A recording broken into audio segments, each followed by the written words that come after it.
We're out here. We're out here on the shit. Yes, sir. Yes, sir. The beginning of my trip honestly started out pretty slow. That was until I said, enough pretty views and time alone, it's time to go rock climbing. So I looked up the closest rock climbing area near me, which was Socorro, New Mexico. And boy, I had no idea what was in store for me at this place. It was so fun. So all I could do in this moment, since I had no rock climbing partner yet, was go bouldering. I chose a boulder that is pretty much only climbing in a straight line so that if I fall, one single pad is enough to protect me. This boulder also had 6 or 8 routes on it, all rated V0 or V1, which ended up being way harder than any gym I've ever been to. This climbing area has been around since before the 90s, so that means that the routes are typically harder than what we might find inside of a gym. It's not only that as well, but being 8 feet or 10 feet off the ground with no rope or any protection besides a pad when you're surrounded by rocks outside is way scarier than being attached to a rope. To be honest, I'm much more fearful while bouldering than I am while top roping. The upside is when you get to a height like where I am now, you really have to lock in because it's just easier to get over the top than it is to climb down or jump to the pad. So this was my first send in the Socorro area of Swine Boulder, and yeah, it was a fun one for sure. This second route was a V1. It starts with a little bit of a squat and reaching up to that hold over there. And to be honest, these are all pretty juggy holds, and there's really good foot placement throughout the whole boulder.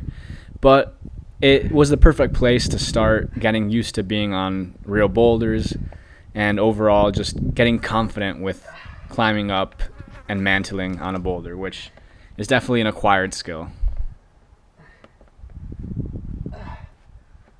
This is the best feeling right here where I match those two hands and I know that I'm successfully going to be able to pull myself over the boulder and walk off safely.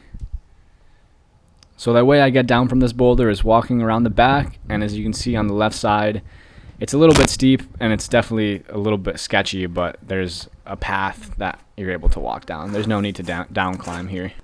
After climbing my first few vertical routes, I wanted to try this traverse that starts at the very left where I am there, all the way till topping out over here.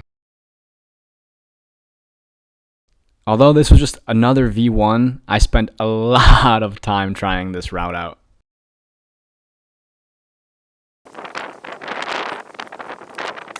This one was definitely my best attempt. It's really hard to convey how difficult it is to actually hold yourself onto this rock. The video makes it look so much easier.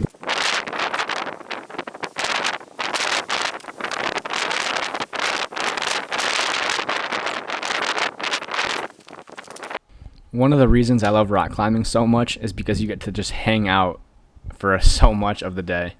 You do a few sends, do a few climbs, and then a lot of the time is spent laying down on the pad, sitting in a chair or on a rock, talking or reading or just soaking in whatever place you're in. Here are a few more of my attempts on this devious traverse.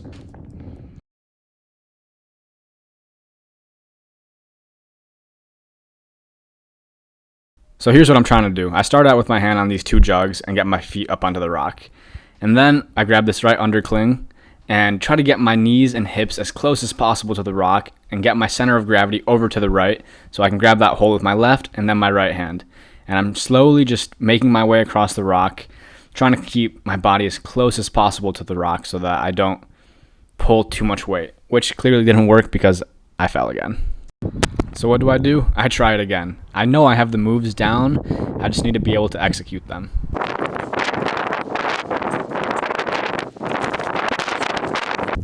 Going like my life depends on it. If I fall to my death.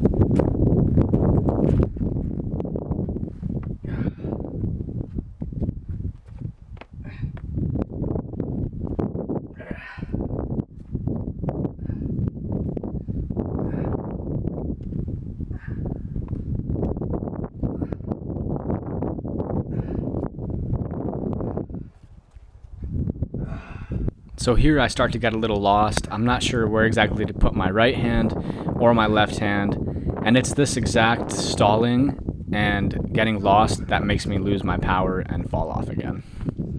I never did end up sending the traverse, so I switched over to this other boulder to see if I had any energy left in me to climb another route. The answer was no. I put my hands on these rocks, made one mediocre move, fell, and decided that I had enough for the day. It was time to rest my hands and go home. AKA find a spot to park the minivan. The rest of the day was spent just relaxing, playing guitar, and planning the epic adventure that I was going to go on the next day. The sunset was beautiful that evening, and it was a delight just to fly the drone around and photograph this.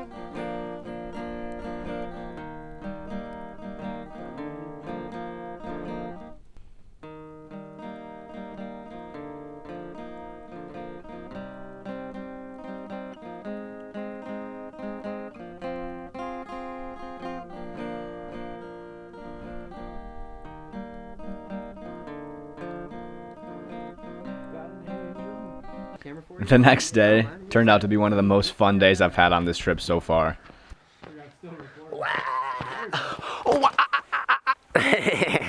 The way this happened was I was scrolling on Facebook and saw Ryan was looking for a climbing partner in the New Mexico area.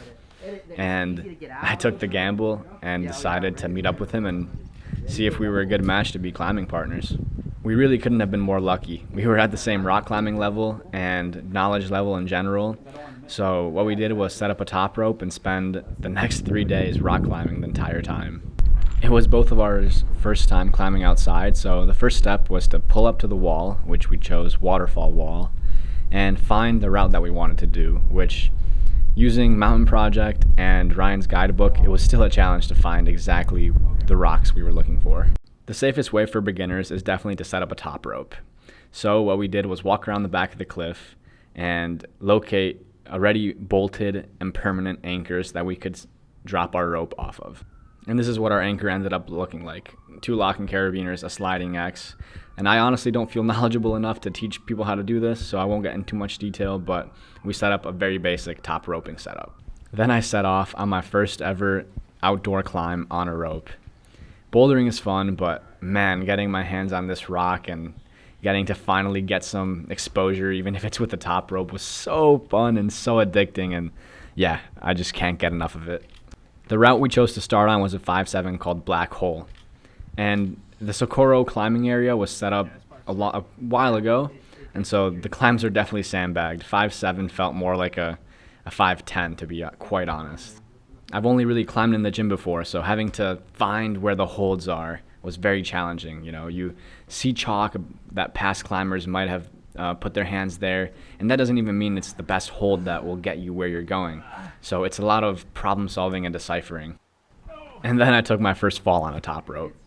It was scary. In hindsight, not nearly as scary as it felt, but after I had rested and got my courage back, I just put my hands back on the wall and kept on climbing.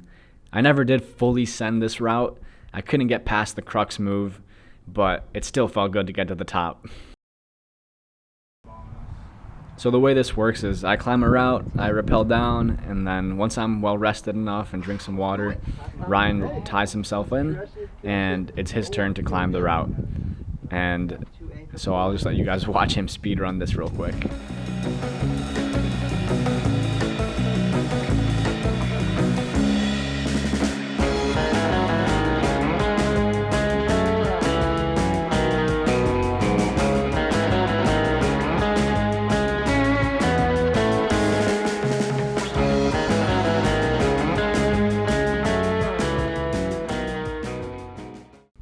So after the climbing, Ryan and I set up our vans parked next to each other, and this sunset was just a treat to end such an incredible day.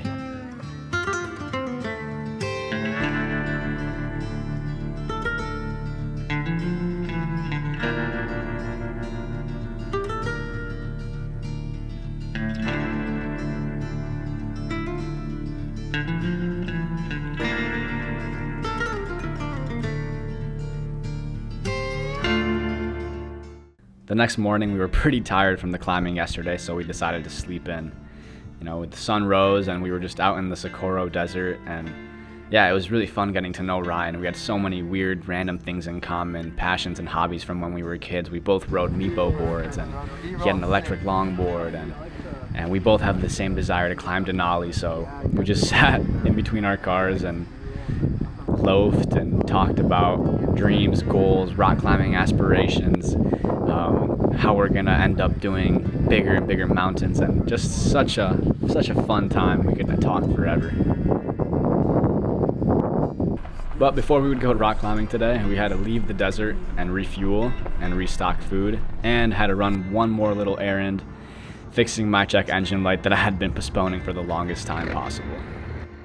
So we pulled up to O'Reilly's. I spent a bunch of money on a new oil sensor and tools that I didn't have, and I got to fixing up the oil pressure sensor just on the side of the highway. A goal of mine is to be more self-sufficient, so learning how to work on cars is something that I'm trying to learn how to do. This was a very, very basic fix, but it was so satisfying when after like 70 miles of driving after this fix, the check engine light finally went off. God, it's so scary when your whole house depends on this engine that can go wrong at any moment. So having it in tip-top shape is of utmost importance. After our errands, we made it to the wall just in time to have a few sends during sunset and slightly into the dark. Climbing in the dark was a whole new experience, and it was so fun. Today I climbed a 5.8 plus called Thumbnail. It was tough. The first section went fairly smoothly. I just worked my way up. The holds were obvious.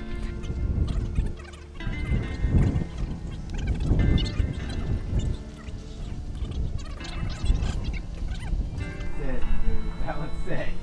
So sketch.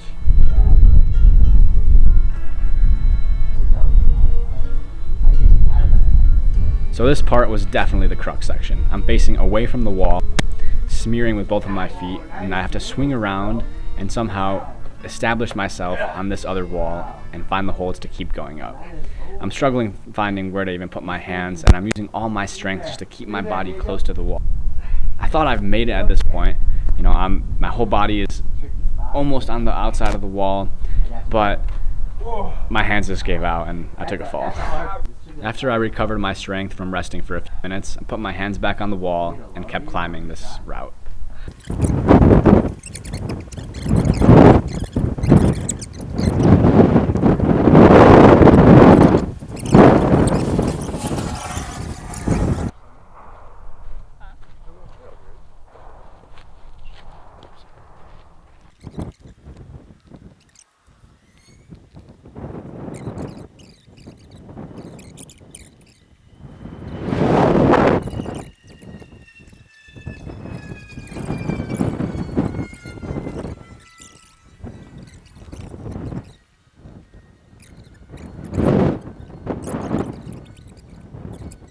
After an epic day, we had some gourmet dinner. It was Wagyu burgers with fresh cheddar cheese. We put grilled onion, jalapeno, mustard on there, and we had some Yingling on the side. It was a great time. After that, we played some cards, yapped endlessly, and Ryan even has a Dobsonian telescope. So we pulled this 5-foot telescope out of his van and that he travels with. I just think that's the coolest thing ever. And we set it up and just try to look at the night sky, even though it was a little bit too cloudy to be ideal. Overall, these last few days were exactly what I needed. Adventure rock climbing. I made a new friend that I'm planning on going rock climbing again with in the future. Being in a beautiful place, outside, eating good food. It was really an amazing few days.